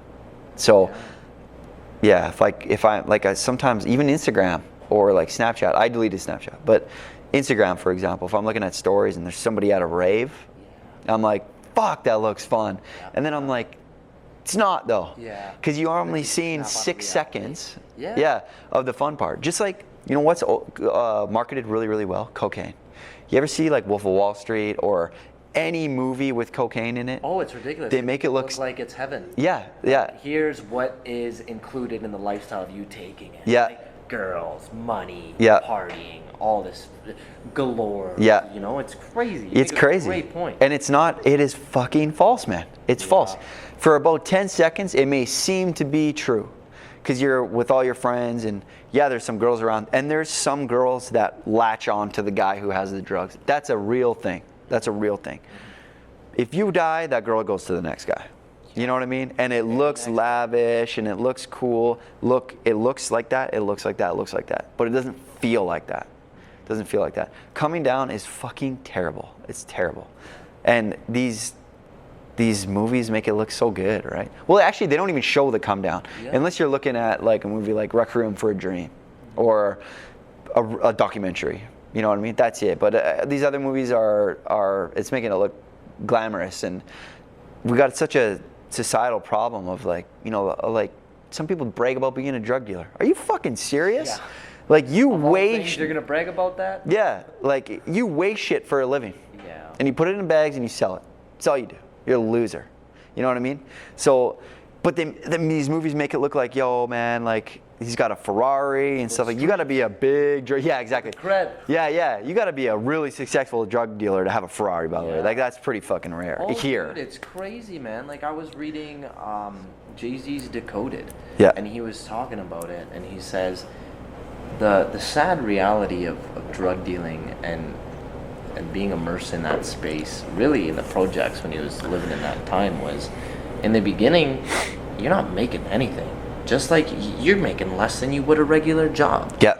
But the majority of those guys are not doing it for the money in the beginning. They're doing it for the status. Yeah. They're doing it for the rush. 100%. Doing it for the thought that out of maybe 1,000 of other people doing it, risking their lives every day, selling that dope, is they eventually want to be the high roller. Yeah. Guy. Tony Montana. With everything, you know what I mean? And they're willing to take the risk of making half of what an earning wage you would get regularly from a regular job. Yep. But they're looking at it differently from the idea of, okay, what is it gonna do for them from like a fame and fortune perspective? Yeah. Right? And it's sad. Yeah. Right? It's really sad to know, because given the circumstances, some people see that as the only way to live. Yeah, exactly. Right? And there is cases like that where, you know, we're born in Edmonton, right? Like we're born, people will argue with this with me too, but we are in the land of opportunity.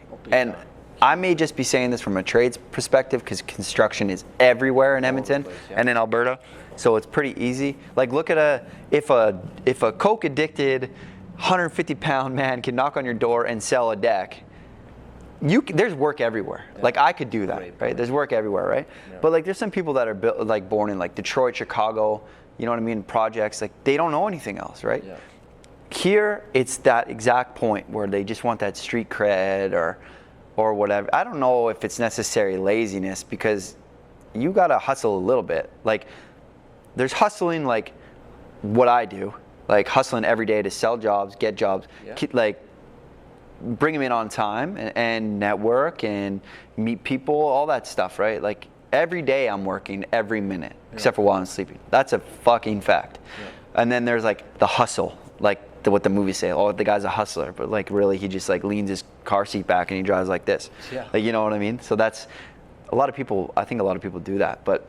No, I see what you mean. Because what are you doing? You're ultimately providing value for a home. You're building something that someone is actually going to use for the next 25 years. Yeah, exactly. Right? And I'm proud of that. And you're making it better. You're essentially optimizing that experience, right? Yeah. That's why it feels so good as a business owner when you're selling an actual commodity that is going to be used. Yep. Right? It's a product or service that someone actually took the time and energy to get to know you and pay for them to actually continue to use, because they love it so much. Yeah. They want that nice deck.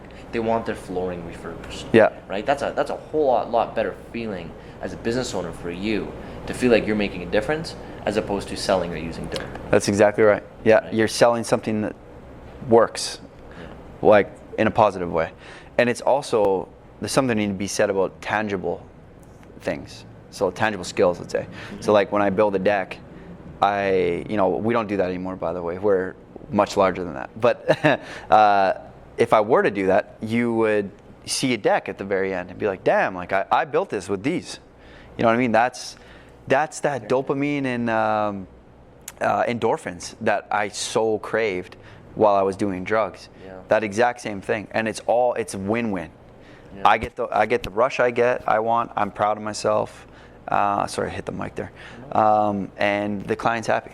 Yeah. You know what I mean? Was it ultimately, if you could be honest with us, Anthony, was it more of, or a mixer, to be honest, the lack of funds you had in your bank account that led you to really taking drugs, and or the let's say disconnect that ended up happening with someone you pictured seeing for the rest of your life by your side? And if I'm missing any variables from what you said, feel free to let me. Well, with her, I didn't love her anymore. It was over. Yeah, like it was over. You said you were know? surprised. Yeah. with all that. So that disconnect was, I don't want to sound cold, but it was nothing to me. Yeah. Like when we broke up, it was nothing. I don't think my heart rate changed, to be honest. But when I was failing at my business, that disconnect and that failure, that fucked me up. Yeah. Big time, because I've always wanted to look like this successful guy who is very disciplined and people look up to, and I was just embarrassed. You know what I mean? Especially when you hear, oh, you're going to be successful. All the time. Right? Yeah. Imagine, I'm just picking apart of what that could look like. Yeah. You hear that when people have such high expectations of you, family, friends, they just know you're going to, with whatever you do with your personality, you're going to make shit happen. Yeah, exactly. And then when you face the reality of what you saw in your bank account, then it was like, whoa. Yeah. People think I'm here or see me as here, but I'm actually here. Yeah. Way at the bottom. Yeah, exactly. Yeah, that hurt. That hurt big time. And of course, not having the money was just kerosene on the fire, you know? Yeah. And like I said, the only consistent thing I had that never let me down was cocaine, and alcohol. So. And when you go back to that time, because I'm to just appreciate you for a second for the fact that, like, if we go back to the first question I asked you, outlined it beautifully, from beginning to end without stopping. So I really respect that. And, you answered a lot of things I already had in mind. Right on. If we go back to when you talked about seeing that guy at that restaurant and he was able to, sell you it, and it was very easy for you at that time to say yes. Was that because you felt like there was just no other way out? Like, what was that decision-making process in your head when you realized, okay, well, I'm about to do this stuff, do the cocaine, and should I do it? Should I not do it? Like, was it just really easy? Yeah. Because it was like you had no other choice. I had no other hopelessness. Yeah. Yeah, it was hopelessness. So I wasn't going home to anyone, and I wasn't going home to anything that I particularly was proud of, because I'm pretty hard on myself. Even today, and I think that's important as long as you can, like, mediate that a little bit. But back then I was like, you fucking loser, like, you lost this company and da. But I was just like, let's double down and do some blow. like it's, I talk light, like, kind of funny now because it's way long gone. It's a lifetime ago. But it was just a very easy decision because there was no one to say no to me, and I was so kind of vulnerable. It was kind of a perfect recipe. Like, he was there at the perfect time, perfect place, and it was just like, it's over. If it wasn't going to be drugs and it was going to be some other positive escape, if you could go back to that moment, or you see somebody who that you said you're willing to help, or maybe someone you're willing to give 2 cents to, and they're at that point in their life where you were at right now, what would be the best alternative therapy for them, you think? Like, let's say they're drowning in debt, they didn't do the drug yet. Yeah. Maybe they delved in it here and there, but they're at no point of being an addict yet. Yeah. What would you do for yourself or that person to be the best form of therapy, other than going, fuck it, let's do cocaine? I would say there's multi-answers for that, for sure. Yeah. I'll outline them. Speaking to yourself truthfully would be one. So if you could go and sit down and say, okay, I got $100,000 in debt and I can't collect my money from here or whatever it may be, talk to yourself and be like, where am I going wrong? You do know. You can't lie to yourself. People know. And you have to have that really raw, honest conversation and say, where am I fucking up? And for me, I had terrible follow through with certain aspects of my job, and I couldn't collect money. I was just a bitch. Like I was just too. I didn't want verbal confrontation, which is hilarious because I played hockey and I boxed. So physical, no problem. I'll fight. Yeah. But like verbal confrontation in a respectful manner, I just couldn't do. Okay. You know. So if this person X, let's say, is going through that, they need to sit down and have an honest conversation with themselves and say, what am I bad at? And whatever you're bad at, find somebody that's good at it, and check your ego 100%. Go to somebody that isn't going to fuck you over, right? Like take your business or something. Like let's say you have an uncle that's good at business, but you're afraid that your uncle is going to think you're a failure because you're drowning in debt. Who cares? At the end of the day, you don't report to your uncle every day. Yeah. What he thinks of you it doesn't matter at all. Whatever, it doesn't matter. So suck it up. Go to this uncle or this friend or whatever and be like, hey man, I'm fucking drowning in debt. How do I get out of it? Get advice from the right person. Right? And then get advice from two other people. Like 2 other people that are good at it. Because if you go to one person, they may be fucking wrong. Yeah, you know what I mean? Television, you're thinking, oh, that's the one source, let's do it. Yeah, exactly. Yeah, it's like if it was that easy, sweet man, but it's not. Exactly. So find some other people that are good at that as well, and check your ego and get physical, 100%. Go to the gym and get disciplined. My routine is one of those. I go really, really early in the morning to the gym because my workday usually starts about 7 a.m. So I can have clients or trades or suppliers or truckers calling me and being like, there's an issue. And then I'm like kind of off my game. Yeah. I need to compartmentalize what I do during the day. So if I go to the gym in the morning, no one can bother me. Awesome. Nothing's going to happen at 5 a.m. except for a pipe burst, let's say. Yeah. Then I'm going to fix that. You know what I mean? Yeah. But like chances are 5 a.m., nothing's going to happen. Yeah. So if you stay regimented and disciplined on that kind of stuff, you are more likely to not let yourself down and stay hard in your brain. Wow. You know what I mean? That's a great point. But yeah, the biggest thing, man, ego. 100% ego. Learning how to check that and ask for help. I didn't ask for help till it was way too late, and it was just way too late. If you involve other people in your business, I don't mean get business partners. There's no problem with that, right? Mm-hmm. But if you ask somebody like, let's talk about someone we know, like Steve Liang. He's everywhere. Marketing genius, that guy, exactly. Right? He's great at it. Everyone always wonders, what's his secret? How does he do this? Yeah, exactly. How are you everywhere? I was in Kamloops on a houseboat, and I saw an RVL house. I was like, what? Like, how does that happen, right? Steve Liang, baby. Exactly.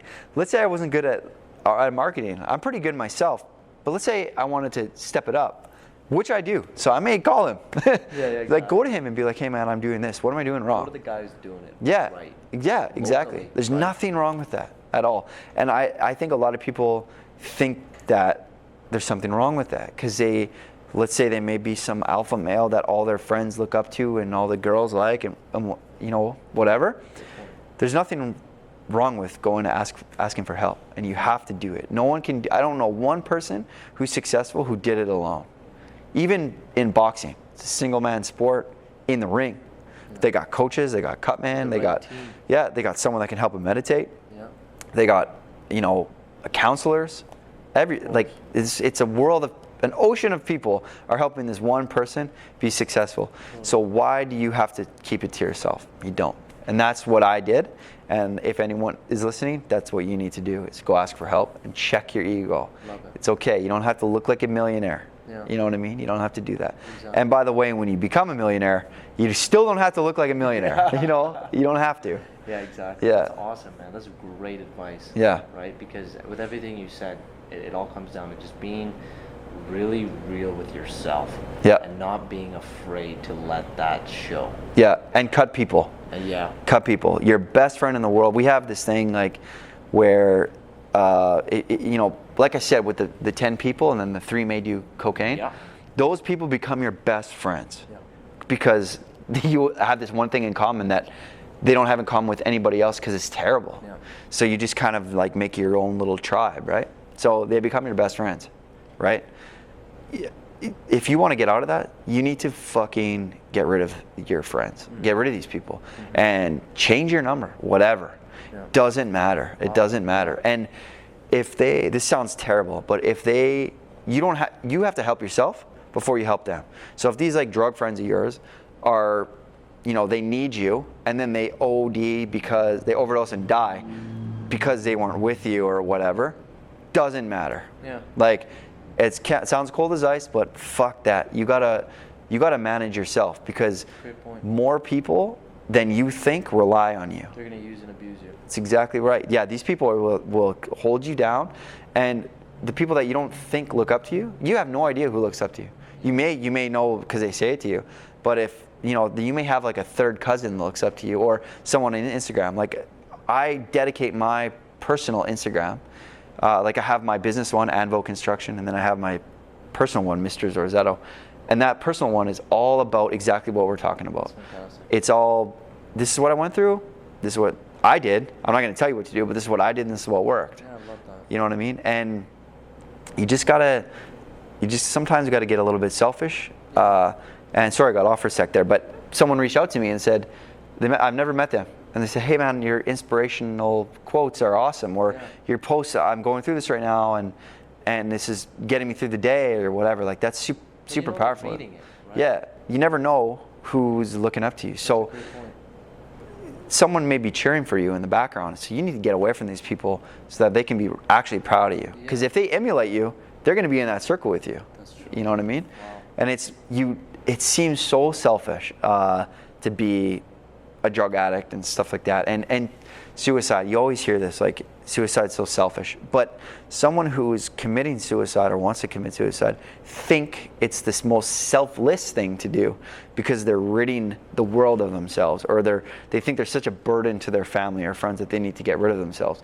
But when they get a clear mind, then you realize that it's bad.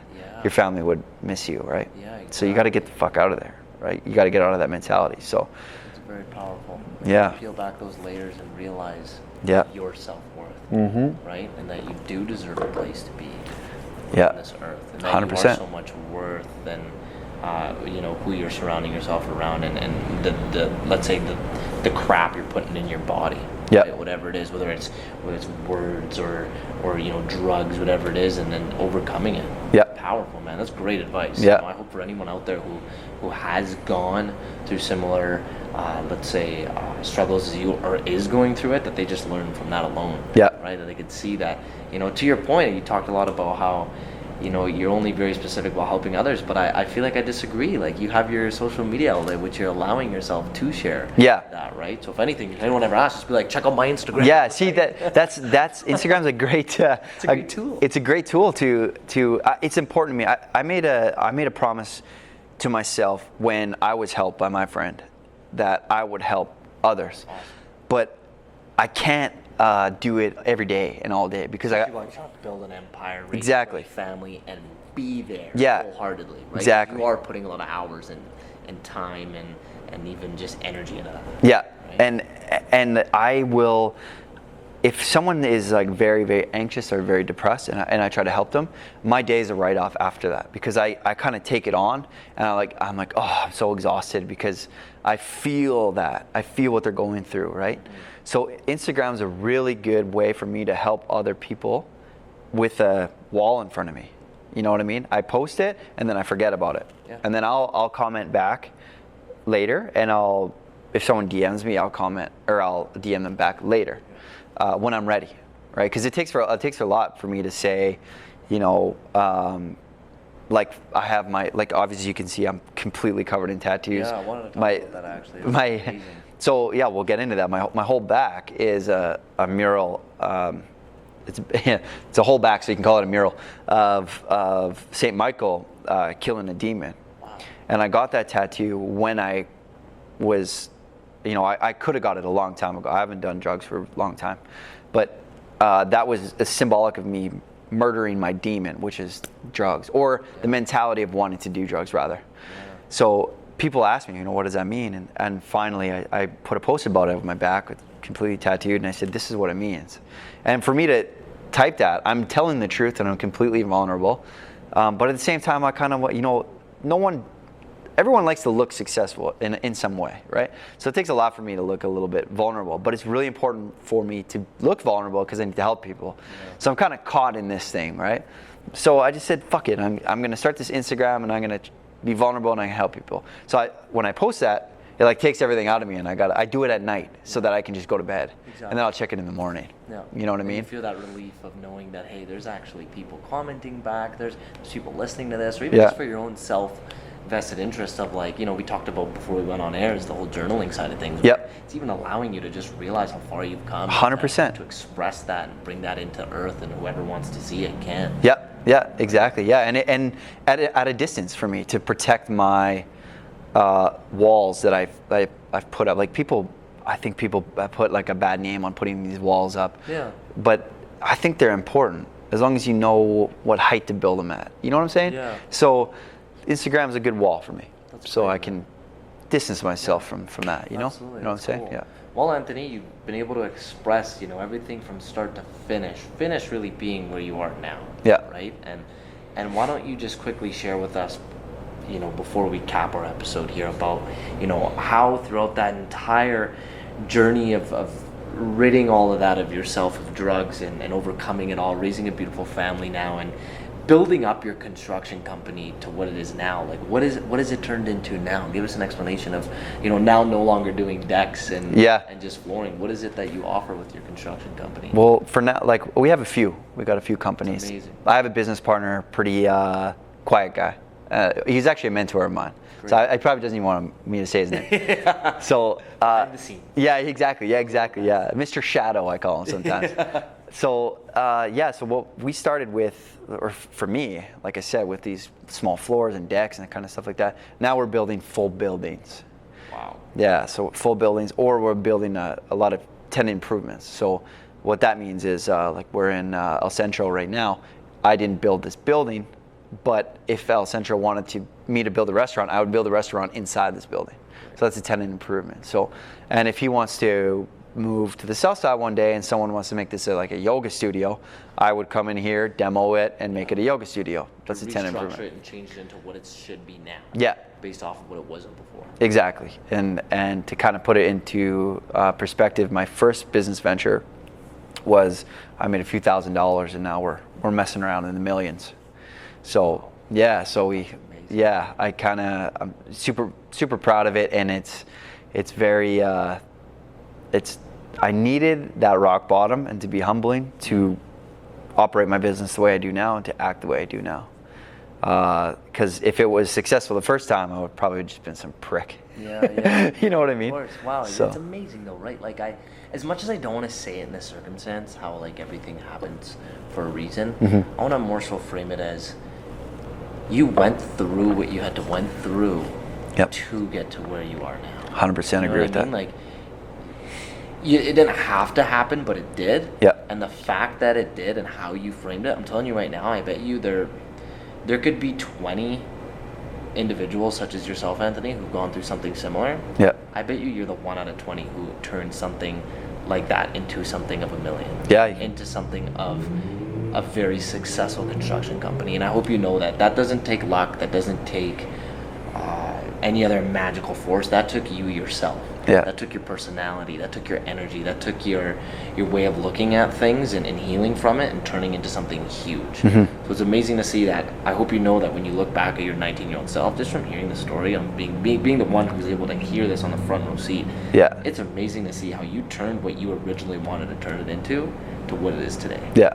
Appreciate that. And of course there was multiple hardships that you didn't expect to have happen, but man, that's cool to know. Yeah. To go from what you had to go through to now making $1 million projects is huge. Yeah. So yeah. That's cool. An honor to hear, man. And man, thanks for having me on here, because I got to be honest, this is the first and only time I've ever had the opportunity to fully tell my story. Wow. My family doesn't really know the full story, but now they do. Yeah. And you know what I love with you saying that, Anthony, is your family's obviously going to hear this episode, and they're going to hear how moments of their time where they thought about you and they picked up that phone call was actually a big reason why you stop yourself from committing suicide. 100%. Like, that's powerful, man. That's earth shattering. Yeah. You know, and it's like sometimes they don't even realize how big of an impact that must have made. Yeah. You know, did you ever share that with them? No. Really? No, they don't know. Yeah. And you know what's funny about that? I think I agree with you on that end. I find it very hard with family specifically sometimes to share how big of an impact was made. Yeah. Right? Unless we tell another person, like, hey, listen to my episode where I kind of talk about, Yeah. Like, the word I'm trying to use here is, you know, they didn't know that it made a big impact. Yeah.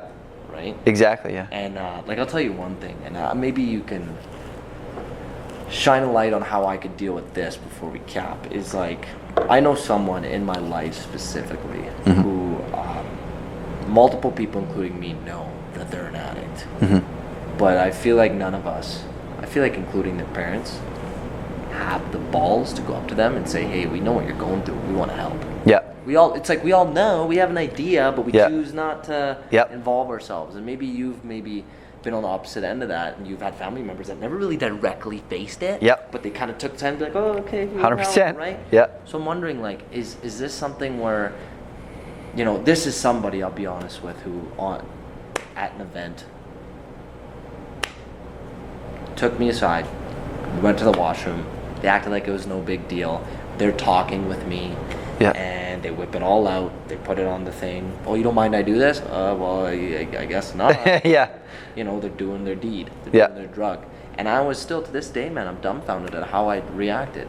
I didn't have the balls to be like, what are you doing? Why are you doing this? Like, exactly. Stop, but I brushed it off. Yeah. Because they were so confident and just so willing to be like, oh, fuck it, like, who cares? Yeah. It's just what I'm doing. Everyone does it. Yeah, no big deal. Like, just hope you don't mind. Yeah. Like, making me feel like, well, if I do mind, now I'm gonna feel like that prick. Yeah. Who's putting him in a bad state of mind. You know? Yeah. So, like, just based off hearing your story and now realizing that I know it's his own battle to face, but, like, I want to help him. Yeah. You know, because he's somebody that obviously has a special place in my heart, in my life. Yeah. But it's like, I don't know how to do it. You know? Yeah. And then for everybody else who's listening to this from that perspective, what if they do know somebody damn willing that, like, they're doing it, but they don't know how to confront it? One, they don't want to be too heavy and give them a damn, what do you call it, intervention. Yeah. Right? But on the other end, they're like, well, they don't want to have to wake up one day knowing that they did that and they did off themselves. Yeah. If they're in that state of mind. You know what? First of all, I got to say that I'm not, I can only speak to what I went through. Totally. Like, I'm not a counselor or a psychiatrist or anything like that. Yeah, that's fair. But in my experience, with me helping my friends, I've helped 2 now that are clean, and people helping me, intervene. If you love them enough, you'll intervene, and you're gonna get called names. Yeah. It's gonna be rough. They're gonna fucking hate you probably, all that kind of stuff. But if you look at the end goal the entire time, then you'll be able to get through it properly, and just make sure that you know that whatever you're going through, like they're calling you names or it's awkward or whatever, theirs is 10 times worse. But if you let this person know that you love them and you're willing to put in the time, which you have to talk to yourself first. Are you willing to put in the time? Am I gonna invest and put the time to that means every time they text you, you respond. At 1 in the morning, 2 in the morning, whatever, you respond. No judgment, anything like that. Sometimes they need a swift kick in the ass, like that time in the bathroom, for example, tells me that this person is so far gone that they think that's normal. Yeah. That's not normal. You know, getting a powdery substance that probably came here in this country, in this province, up someone's ass, right? That's made with acetone and gasoline. Putting it on a toilet paper dispenser, I'm assuming, and doing it in front of someone that doesn't do it. If they think that's normal, they're fucking far back. They're gone. Exactly. Yeah. That's the thing. Like, that's not a normal thing to do at a very, like, nonchalant gathering. Like, you know what I mean? Yeah. Like, it wasn't like we were popping bottles celebrating something of their own celebration. Yeah. I mean, I'm not saying that's still okay. Yeah. Right? But just going back to your point. You can be empathetic towards it more. Let's celebrate big life. Let's do this heavy stuff. But, like, it was as small as a little gathering. Yeah. And me getting pulled aside to catch up with them, but then them doing it like it was normal. That's when I was like, whoa. Yeah. this is bad. That's how it starts. It's one thing to hear it, Yeah. right? It's one thing to hear it from like your from certain members of people you know, friends, family, whatever it is, whoever it is. But like, man, wow, Yeah. it's powerful shit. That's how it starts. Addicts look for any excuse to do it. So it starts with, you know, New Year's Eve, That's true. Halloween, it's my birthday, it's my friend's birthday. Oh, you won your game today? Yeah, yeah, exactly. Yeah, all the way to like, oh, it's Monday, let's fucking do this. No, absolutely. Yeah, it's and if you let it be known that you're not okay with it, and you say why, and you let them know that's because they're better than that, then you can start making some progress. But it takes a long time. It takes a long time to do that, Wow. to get them out of it, or to at least, you know, I'm not saying this person has to be fully sober. You know what I mean? Like, if they do it once in a while and like that works for them, I don't like that. But if that's going to save them from doing it every single day, then, and by doing that you're intervening will make them do it just occasionally as opposed to every day. That's a start. Yeah. You know, that's a start. And ignoring it is terrible. It's bad for it, because people will talk about it and this person's not an idiot. They're gonna know that they're talking about him or her. Totally. Right? Sense it. Yeah. And then Right. it's gonna make them feel alienated. So then they're gonna go do some drugs. Wow. Right? So if you let them know that, hey man, I know what you're doing. It's an honest conversation that doesn't belittle them. Great. Right? And you say, hey, Tread cautiously. yeah, tread cautiously and say, hey, I know what you're doing. I don't like it. I love you. I don't accept it. Please don't ever do it in front of me. If you need help, let me know. Great. And there's some times to reach out to these people, and that's typically Saturday morning, Sunday morning. If they're kind of a weekend warrior, as we say. Yeah. If it's like 10 a.m., 11 a.m., they're coming down, they feel terrible. That's You text them, be like, hey man, how you doing? You want to go for lunch? And then talk to them then, because then they're more likely to do it. Yeah. If it's Friday, 9 o'clock at night, don't even bother, because they're going to go do it. Care. Yeah, because they're in party mode, right? Yeah, wow. Yeah. Thank you for being so real about that. Yeah, no problem. I really appreciate that. That helps me a lot. No problem. You know, I want to again acknowledge you, Anthony, for coming out here and just telling your story, man. You know, I don't know anyone who has the courage to be so raw and honest. Appreciate to that. share what you've gone through and how you've turned that into, you know, something beautiful, right? Like being a family man, loving your kid, Yeah. and still being so closely rooted to your parents and your siblings and your business. You 10x'd it. Yeah. Even more so. More so, yeah. Getting out of debt, like that's huge, man. So Yeah. thank you so much for coming on here. And you know, for anyone who's listening to this, if they want to continue to learn more about you and your business, where's the best place they can find you? Well, my business will be anvoconstruction.ca. Great. So yeah, we got a full website with my phone number on it. Reach out for quotes and referral programs and things like that. Awesome. And then my personal side of it, I'm starting to get into public speaking. Speak to high schools about what we're talking about right now. Awesome, I've done a few now. Good for you. Junior highs also. Get them Wow. while they're young. Yeah, no, totally. Yeah. So you can book me for a speak engagement, and just see what I'm doing on Instagram. Instagram is probably the best platform for Yeah. me. So that's at Mr.Zorzetto. Awesome. Yeah. Well, there it is, man.